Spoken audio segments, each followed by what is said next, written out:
अब अगली विधानसभा को हम स्कैन करते हैं और ये है करगहर विधानसभा। इस विधानसभा की क्या है खासियत, कौन यहाँ पर जीतता रहा है? फिलहाल तो कांग्रेस का कब्जा है, लेकिन क्या और खास बात इस विधानसभा में है जो इस बार इसे दिलचस्प बनाती है? रंजन जिगर करगहर को आप स्कैन करते हैं, यहाँ मुकाबला इस बार कितना दिलचस्प बनता हुआ नजर आ रहा है? पुराने रिकॉर्ड्स को देखें तो देखिए, अब ऐसा लगता है कि करगहर विधानसभा सीट इस बार वीआईपी सीट होने जा रही है, वो पार्टी वाली नहीं। यहाँ पर वीआईपी कैंडिडेट चुनाव लड़ सकते हैं। दरअसल प्रशांत किशोर जब एक कॉन्क्लेव में थे तो जब उनसे चुनाव लड़ने के संबंध में सवाल किया गया तो उन्होंने कहा कि देखिए, व्यक्ति तो चुनाव दो ही जगह से लड़ना चाहिए, एक तो उसकी जन्मभूमि हो और एक कर्म भूमि हो। और ये कहते कहते वो कहते हैं कि और मेरी जन्मभूमि जो है वो करगहर है। अब उनके इस स्टेटमेंट का अर्थ निकाला जा रहा है, मीडिया अपनी अपनी तरह से समीक्षा कर रहा है और ये भी सवाल है कि ऐसा प्रशांत किशोर ने क्यों कहा, यह भी एक चीज देखने की है। और अगर करगहर से प्रशांत किशोर जन सुराज के टिकट पर चुनावी मैदान में उतर जाते हैं तो क्या कुछ हो सकता है, अब इस पर भी चर्चा शुरू हो गई है। और यही वजह है कि हम करगहर विधानसभा सीट को फिर से स्कैन कर रहे हैं और देखने की कोशिश कर रहे हैं कि यहां पर क्या कुछ हो सकता है। देखिए, पहली चीज जो दिखती है करगहर विधानसभा क्षेत्र में, यहां आमतौर पर मल्टी कॉर्नर फाइट होती है। तो जब आप मल्टी कॉर्नर फाइट लड़ते हैं तो इसमें एक चीज होती है कि अगर आपको 30-32% वोट भी मिल गया तो वो आपकी जीत की गारंटी कई बार बन जाता है। ये चीज देखने में आई है।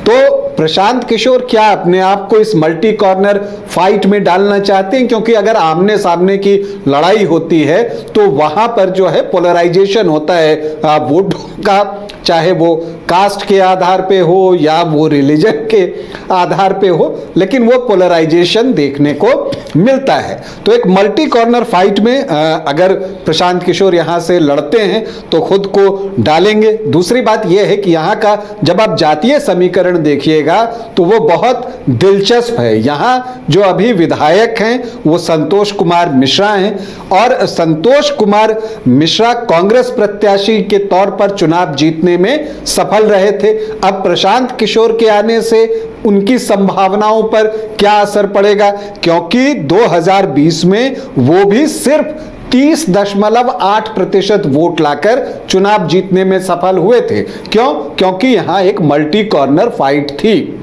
इसके अलावा करगहर विधानसभा में बीएसपी का भी एक प्रभाव रहा है और उसका भी आधार वोट है और ये चीज जो है हमें हर चुनाव में देखने को मिलती भी रही है। करगहर विधानसभा सीट जो है वो 2008-9 परिसीमन के बाद अस्तित्व में आई है और यहां पहला चुनाव जो है वो 2010 में हुआ था। दिनारा, चेनारी और मोहनिया विधानसभा क्षेत्र से क्षेत्रों को काटकर करगहर विधानसभा की सीट बनाई गई। करगहर विधानसभा में कोचस और करगहर प्रखंड के साथ शिवसागर प्रखंड की 5 ग्राम पंचायत भी शामिल है। अब अगर आप यहां पर देखें कि जो 3 चुनाव हुए हैं वो हमें क्या समझा रहे हैं, तो आपको पहली चीज तो यही दिखेगी कि यहां मल्टी कॉर्नर फाइट होती है। 2010 में रामधनी सिंह जेडीयू के प्रत्याशी थे, आलोक कुमार सिंह यहां पर चुनाव लड़ रहे थे। इसके अलावा बीएसपी से जगनारायण सिंह थे और आपको शिवशंकर सिंह एलजेपी के टिकट पर थे।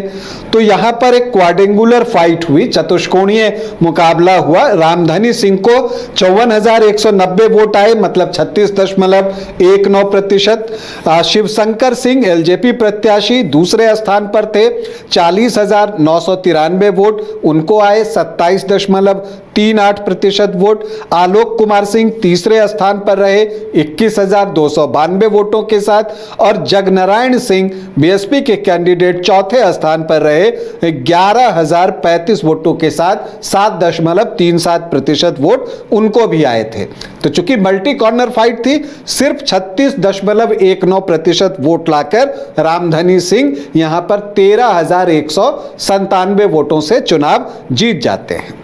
2015 में तो स्थितियां जेडीयू के और अनुकूल हो गई थी, क्योंकि आरजेडी और कांग्रेस भी महागठबंधन का हिस्सा थी, जेडीयू भी उसी महागठबंधन में था। तो यहां पर एनडीए से आरएलएसपी ने अपना प्रत्याशी दिया था और बीएसपी से मोहम्मद शमीम शाह जो हैं वो चुनावी मैदान में उतरते हैं। लेकिन ऐसा नहीं है कि तब भी कोई आमने सामने की लड़ाई हुई, तब भी जो है एक चतुष्कोणीय मुकाबला यहां पर देखने को फिर मिला। वशिष्ठ सिंह इस बार प्रत्याशी बनाए गए थे जेडीयू के और वो कुर्मी जाति से हैं, उनको 57,018 वोट आए, मतलब 32.08% वोट। इसके अलावा जो दूसरे स्थान पर रहे आरएलएसपी के वीरेंद्र कुमार सिंह, उनको आए 44,111 वोट, 24.82% वोट।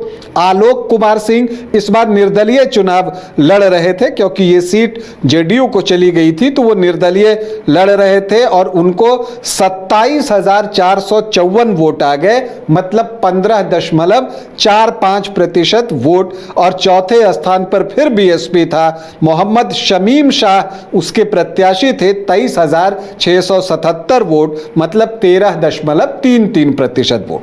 तो फिर से एक चतुष्कोणीय मुकाबला, लेकिन जीत वशिष्ठ सिंह को सिर्फ 32% वोट लाकर 12,907 वोटों से वो चुनाव जीतते हैं।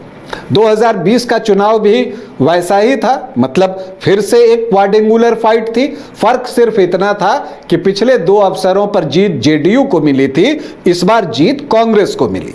इस बार वशिष्ठ सिंह को आए 55,680 वोट, 28.7% वोट। संतोष कुमार मिश्रा को आए 59,763 वोट, मतलब 30.8% वोट।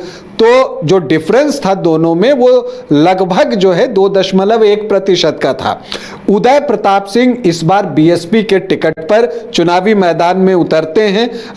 उनके पिता रामधनी सिंह जो है वो पूर्व मंत्री, उन्हीं के बेटे उदय प्रताप सिंह बीएसपी के टिकट पर, और उनको आ जाते हैं 47,321 वोट, 24.4% वोट। उदय प्रताप सिंह भी कुर्मी, वशिष्ठ सिंह भी कुर्मी, तो 2 कुर्मियों की लड़ाई में जो है यहां पर संतोष कुमार मिश्रा बाजी मारकर ले जाते हैं। राकेश कुमार सिंह तब एलजेपी के प्रत्याशी थे, पिछले चुनाव का तो ये ट्रेंड ही था, उनको 16,988 वोट आए, 8.7% वोट। तो इसे चतुष्कोणीय मुकाबला हुआ, जहां संतोष कुमार मिश्रा 4,083 वोटों से चुनाव जीते। अब इस बार अगर आप दावेदारों की बात कीजिए तो देखिए, कांग्रेस से तो संतोष कुमार मिश्रा चूंकि सिटिंग सीट है तो उनकी दावेदारी सबसे मजबूत है। बीएसपी से उदय प्रताप सिंह ही चुनाव लड़ेंगे, इस बात की भी पूरी संभावना है, तो एक कुर्मी कैंडिडेट तो यहां होंगे ही। जेडीयू से वशिष्ठ सिंह, वो यहां पर उनका दावा भी बनता है, पिछला चुनाव वो लड़े थे और कम मार्जिन से हारे थे। लेकिन इन सब के बीच जो आए थे दिनेश प्रसाद राय, उन्होंने वीआरएस ले लिया है, वो बेतिया में डीएम भी थे, तो उनके भी चुनाव लड़ने की चर्चा है। जब वो आए थे तो बड़ा जोरदार स्वागत की उनकी खबरें आई थी। तो अब देखना यह है कि वो करगहर से ही लड़ते हैं या फिर वो पश्चिम चंपारण के किसी सीट से लड़ते हैं, लेकिन उनकी दावेदारी करगहर में मानी जा रही है। तो देखते हैं कि जेडीयू यहां से किसे टिकट देता है। इसके अलावा भी जो है अलग अलग दल से एलजेपी हो, बीजेपी हो, सबसे कुछ न कुछ तो दावेदार हैं ही। लेकिन जो अब सबसे बड़े दावेदार हो गए जन स्वराज से प्रशांत किशोर का नाम जो है अब सामने आ रहा है, क्योंकि उन्होंने जो बातें कही हैं, क्यों कही हैं, क्योंकि प्रशांत किशोर अगर कुछ कहते हैं तो उसका एक महत्व तो होता ही है। जब उन्होंने कहा कि एक तो जन्मभूमि से लड़नी चाहिए किसी को चुनाव, और नहीं तो फिर कर्मभूमि से, तो ये भी वो साथ में कह देते हैं कि और करगहर मेरी जन्मभूमि है। हालांकि कर्मभूमि उन्होंने कहा कि अगर कर्मभूमि होनी चाहिए तो फिर राघोपुर होनी चाहिए, और राघोपुर तेजस्वी यादव की सीट है। तो इस तरह की बातें उन्होंने कही हैं। तो अब आप यहाँ के जातीय समीकरण को देखिए तो समझ में आएगा कि प्रशांत किशोर यहाँ से क्यों चुनाव लड़ सकते हैं। यहाँ पर अगर आप देखें तो जो SC वोटर्स हैं वो 20.41% हैं यहाँ पर करगहर में। यादव वोटर्स 10 से 11% हैं। मुस्लिम यहाँ पर 6.4% ही हैं। तो MY का इक्वेशन जो है वो 16.5 से 17.5% के आसपास पहुंचता है। तो मतलब बहुत साफ है कि RJD से यहाँ प्रत्याशी होने की संभावना बहुत कम है। अगर आप आगे बढ़ें तो राजपूत यहाँ 5.5 से 6% हैं और इसीलिए लगभग हर चुनाव में एक राजपूत कैंडिडेट यहाँ से चुनाव लड़ते ही हैं। इसके अलावा आप देखें तो जो भूमिहार वोटर्स की बात है वो 2 से 2.5% हैं। ब्राह्मण जो हैं 9 से 10% हैं। तो ये आंकड़ा बड़ा है, 9 से 10% का है। हालांकि यहाँ पर अगर आप देखें तो जो कोयरी हैं वो 8.5 से 9.5% और कुर्मी 15 से 16%।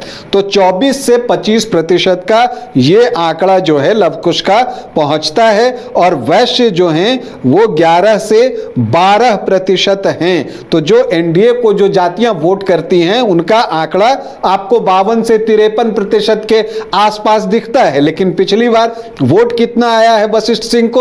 28.7%। तो जो समीकरण है उससे बहुत कम वोट जो है JDU को आया था। हालांकि इस बार लोकसभा के चुनाव में हालांकि सासाराम लोकसभा से कांग्रेस को जीत मिली, लेकिन करगहर में बीजेपी के शिवेश कुमार जो है वो लीड करने में कामयाब रहे थे 3035 वोटों से। तो उनकी उम्मीदें बंधी थी, लेकिन लोकसभा चुनाव और विधानसभा चुनाव के समीकरण बदल जाते हैं।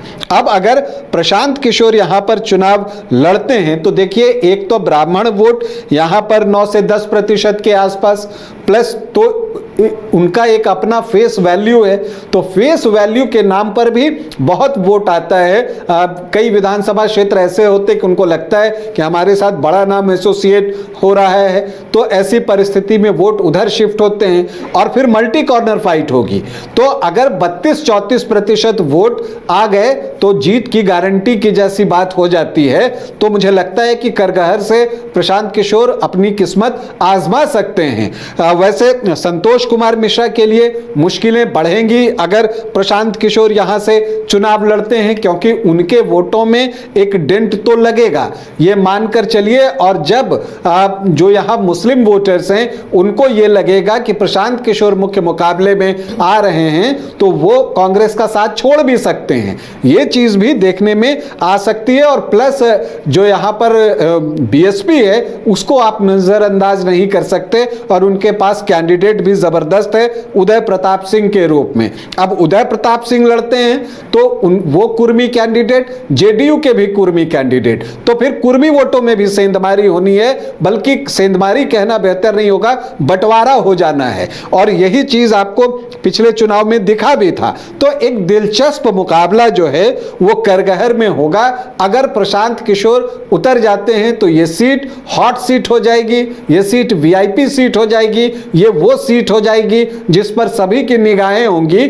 चुनावी रणनीति प्रशांत किशोर आज तक बनाते रहे हैं, खुद अपने लिए कैसी रणनीति बनाएंगे इस बारे में भी जानने की इच्छा जो है राजनीतिक विश्लेषकों को है। ऐसे में क्या जो उन्होंने इशारा किया है, अभी उन्होंने खुलकर नहीं कहा क्योंकि वो कहते हैं कि पार्टी भी फैसला लेगी, और जो अध्यक्ष हैं पप्पू सिंह वो भी कहते हैं कि उन्होंने क्या कहा अभी मैंने सुना नहीं है, पार्टी क्या तय करती है, वो क्या चाहते हैं। प्रशांत किशोर तो 243 में से किसी भी सीट से चुनाव लड़ सकते हैं, सारी बातें हो रही हैं, लेकिन एक इशारा तो है कि उन्होंने ऐसा अगर कहा कि एक जगह जहां जन्मभूमि हो वहां से चुनाव आदमी को लड़ना चाहिए, तो अगर वो ऐसा कह रहे हैं तो ऐसे तो वो कहते नहीं। तो इसीलिए करगहर की विधानसभा सीट अब एक हॉट सीट बन गई है। अगर प्रशांत किशोर यहां से लड़ते हैं और सबकी निगाहें इस सीट पर लगी हुई होंगी, यहां पर चुनावी संघर्ष किस तरह का बनता है और परिणाम क्या आता है उस पर सभी की नजरें टिकी रहेंगी। तो देखिए करगहर का मुकाबला इस बार क्यों दिलचस्प बनता हुआ नजर आ रहा है। अब जब जो चुनावी रणनीतिकार रहे हैं, कई पार्टियों को जिताते रहे हैं, अब खुद अपने लिए रणनीति वो कैसी बनाएंगे और करगहर सीट से अगर प्रशांत किशोर चुनाव लड़ते हैं उसके बाद समीकरण कैसा होगा, क्या ट्रायंगुलर फाइट होगी या फिर कहीं आमने सामने का मुकाबला ही ना बनता हुआ दिखे।